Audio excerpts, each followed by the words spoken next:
Despite worries about climate change, an overwhelming number of Long Islanders don't believe the possibility of another destructive hurricane makes Nassau and Suffolk counties a less desirable place to live, according to a Newsday Siena College poll taken for the 5-year anniversary of the storm.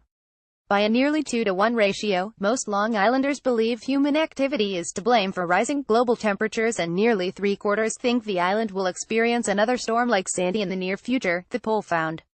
Most popular, the poll surveyed 1,007 registered voters. It was taken October 17, 2022 and had a margin of error of plus or minus 3.6 percentage points. If and when another Sandy-like storm hits, 3/4 of respondents supported using government resources to help rebuild homes and businesses on the coast.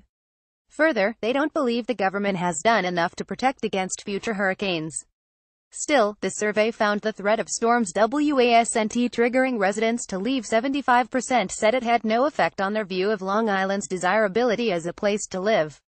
Only 22% said the threat makes the island a less attractive place to reside.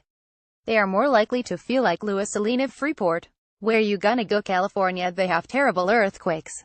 Florida, they have even worse hurricanes, said Alene, 73, who said he had no plans to move from his house even though Sandy swamped it with 4 feet of water 5 years ago. No, I wouldn't move out, Alene said. I've been here 37 years. Liers on Sandy's aftermath. This seemed to speak to that overall Long Island pride, said Donald J. Levy, director of the Siena Research Institute. He noted there was no meaningful difference among Nassau or Suffolk residents when asked that question. Even though Nassau suffered more Sandy damage, 74% of Nassau respondents said the likelihood of future storms had no impact on their view, compared to 76% of Suffolk residents. The poll sought Long Islanders' views on a variety of hurricane-related issues 5 years after the superstorm, as it was called, pummeled the East Coast and killed 48 New Yorkers.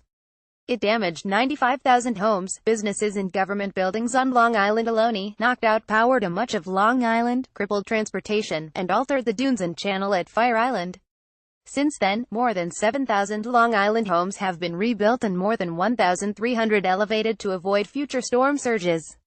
Thousands more still have not been fully repaired or addressed.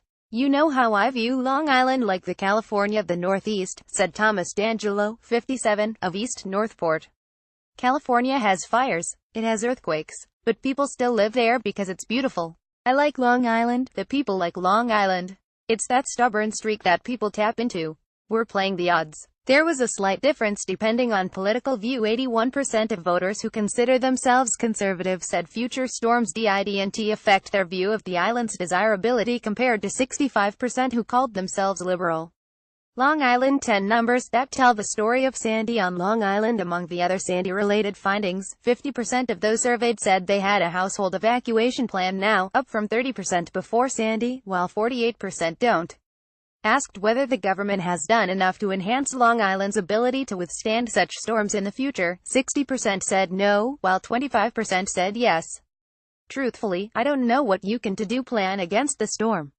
You can't stop water and you've got water all around, said Susan Burns, 55, of Lindenhurst.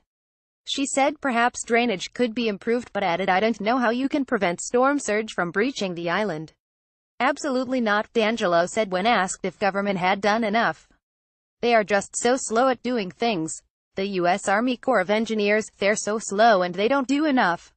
Overall, 74% of Long Islanders said they supported the use of government resources to help rebuild homes and businesses in coastal flooding areas.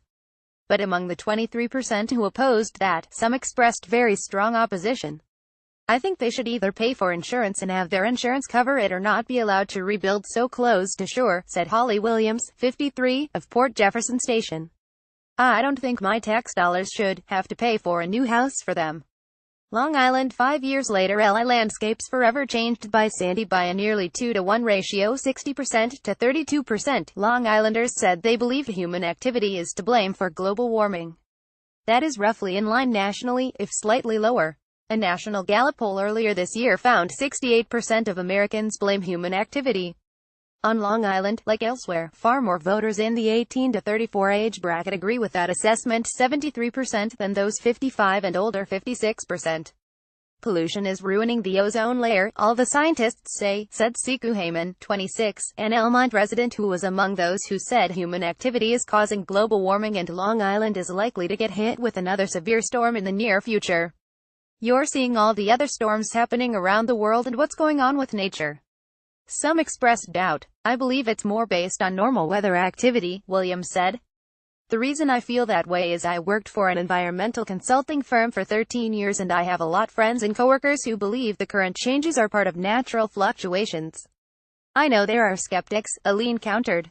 But there probably are skeptics that the world is round. Sandy, where Ally communities stand 5 years after Sandy.